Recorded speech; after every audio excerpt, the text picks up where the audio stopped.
इस विशेष कार्यक्रम में आपका स्वागत है। एनडीटीवी ऑनलाइन की एक विशेष प्रस्तुति है। दिल्ली में एक चुनाव हो रहा है, दिल्ली एमसीडी चुनाव, नगर निगम का चुनाव, और अलग अलग पार्टीज जो हैं वो इस दंगल में शामिल हैं, वो ये दंगल लड़ रही हैं। उसमें एक कांग्रेस पार्टी भी है जो कि एक समय खूब रसूख हुआ करता था, लेकिन अभी अपने वर्चस्व को बचाने की लड़ाई लड़ रही है। कुछ लोग ये कहेंगे कि अपने अस्तित्व को बचाने की लड़ाई लड़ रही है। दिल्ली प्रदेश कांग्रेस कमेटी के अध्यक्ष अनिल चौधरी जी और दिल्ली का एक जाना माना चेहरा हारून यूसुफ जी हमारे साथ हैं। एक एक करके मैं आपसे ये सवाल पूछना चाहता हूं। अनिल जी, पहले आपसे शुरू करता हूं। वर्चस्व तो तब होगा जब अस्तित्व बचेगा। आपको लगता है कि ये चुनाव दिल्ली में कांग्रेस के अस्तित्व की लड़ाई? देखिए, एक तो संकेत जी मैं कहना चाहता हूं, ये देश की सबसे पुरानी पार्टी है। ये पार्टी देश के हर कोने की आत्मा है, इस देश के हर व्यक्ति की आत्मा है, और आत्मा मर नहीं सकती, कांग्रेस मर नहीं सकती, लोग कितने भी जतन कर लें। हमारा इतिहास है, 15 साल हमने इस शहर को बनाया है, शीला जी ने बनाया है, और मैं इस दावे के साथ जो चुनाव हो रहा है ये तय करेगा कि 15 साल जो शीला जी ने इस दिल्ली को दिया, जो मेरी चमकती दिल्ली होती थी, या भाजपा की मोस्ट करप्टेड डिपार्टमेंट, इसको यूं भी कह लीजिए, मलेरिया, चिकनगुनिया और डेंगू जैसी बीमारी, एमसीडी के नए नाम ये भाजपा ने दिए हैं। और एक प्रदूषित दिल्ली जो अरविंद ने दिए। प्रदूषण केवल हवा, पानी और ध्वनि का नहीं है, प्रदूषण आप देखेंगे इस शहर को, समाज को, इस राजनीति को दूषित करने वाला भी है। तो मेरा सीधा कहना है, ये चुनाव होगा प्रदूषित वर्सेस मेरी चमकती दिल्ली। और हमने ये नारा इसलिए दिया है क्योंकि शहर को जो शीलाजी और कांग्रेस ने बनाया था, इस शहर को अरविंद ने धीरे धीरे बिगाड़ दिया है। और मैं इस दावे के साथ कह रहा हूं, 15 साल में जिस यमुना को लेकर के आरोप लगाए गए, इस महिला सुरक्षा पे सवाल खड़े किए गए, परमानेंट सॉल्यूशन की बात हुई थी। अरविंद परमानेंट सॉल्यूशन ना करके बड़े बड़े बजट के लगभग 500 करोड़ का बजट लेकर एडवर्टाइजमेंट पे खर्च करते हैं। क्या एडवर्टाइजमेंट से ये शहर बच पाया? आज विश्व से कोई पर्यटक दिल्ली आने के लिए तैयार नहीं है। अनिल जी, आपको नहीं लगता है कि, हारून साहब आपसे ये सवाल पूछना चाहता हूं कि एक तो होता है जो आप बात कह रहे हैं उसमें आप कन्विक्शन रख रहे हैं, और दूसरी चीज ये है कि आपका कन्विक्शन जनता तक पहुंच रहा है। आप ये जो बात अरविंद केजरीवाल के लिए बोल रहे हैं या भारतीय जनता पार्टी के लिए बोल रहे हैं, ये जनता मानेगी इसको कांग्रेस के पक्ष में? संकेत भाई, क्योंकि उन्होंने आपको भी आजमाया और उसके बाद फिर औरों को भी आजमाया। संकेत भाई, मैं अपनी बात जो है, गालिब का एक शेर है कि हर एक बात पे कहते हो तुम कि तू क्या है। हर एक बात पे कहते हो तुम कि तू क्या है, तुम ही कहो ये अंदाज़े गुफ्तगू क्या है।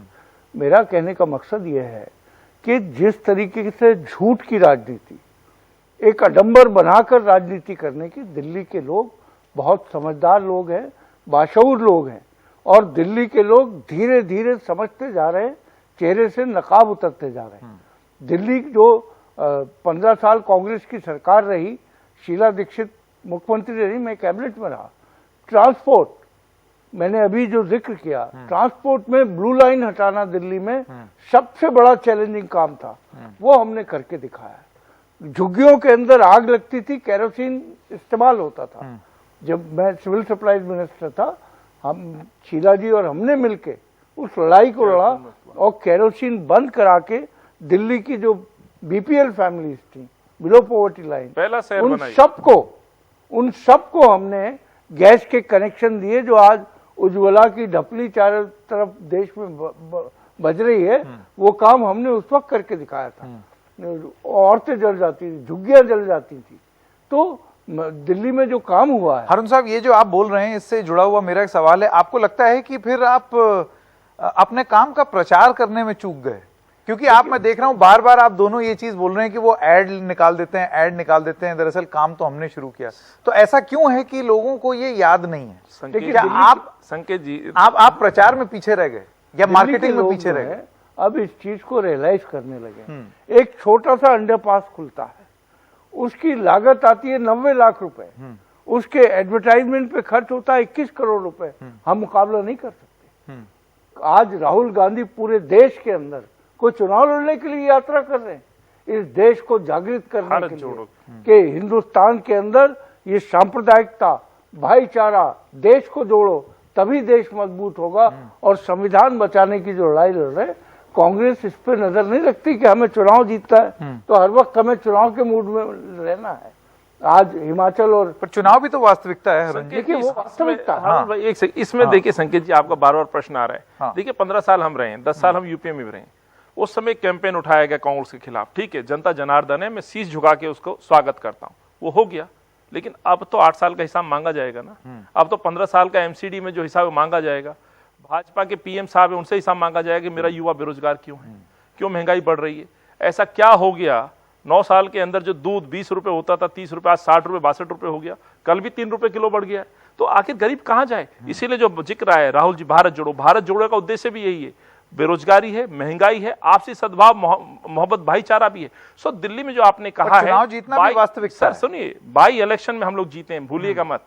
ये इसी शहर में 5 सीटों पे अरविंद अपनी सीट हारे हैं और जनता ने मान लिया है कि अरविंद पूरी तरह से भाजपा की मदद के लिए चुनाव लड़ते हैं। ये हिमाचल में भी हुआ, ये गोवा में भी हुआ, ये उत्तराखंड में भी हुआ और अब गुजरात के अंदर भी जाके बैठ गए हैं। वह भाजपा का वोट नहीं काट रहे, वो कांग्रेस का वोट काट रहे हैं और वही काम वो एमसीडी में कर रहे हैं। लेकिन अब जनता जान चुकी है। मैंने 3 साल सड़कों पे समय बिताया है, 2 दर्जन मुकदमे मुझ पे लगे हैं, इस दिल्ली की जनता के लिए मुकदमे लगे हैं, कांग्रेस के कार्यकर्ताओं पे। मैंने कोई क्राइम नहीं किया। मैंने सवाल उठाए कि इस शहर को क्या शराब की राजधानी बनाना है या फ्लाईओवर या शिलाजी की दिल्ली बनाना है, ये प्रश्न मैंने लोगों से पूछा है। लोगों ने कहा है कि हमें शराब से बचाओ और उसमें कांग्रेस की जीत हुई, मुकदमा दर्ज हुआ, आज इनके लोग जेल में हैं। अब देखते हैं कि इस दिल्ली के दंगल में कांग्रेस अपना वर्चस्व बनाएगी या अस्तित्व बचाएगी या दोनों चीज करेगी, ये देखना बहुत जरूरी होगा। बहुत बहुत धन्यवाद आप दोनों का हमारे साथ इस कार्यक्रम में जुड़ने के लिए। धन्यवाद। बहुत बहुत धन्यवाद। धन्यवाद।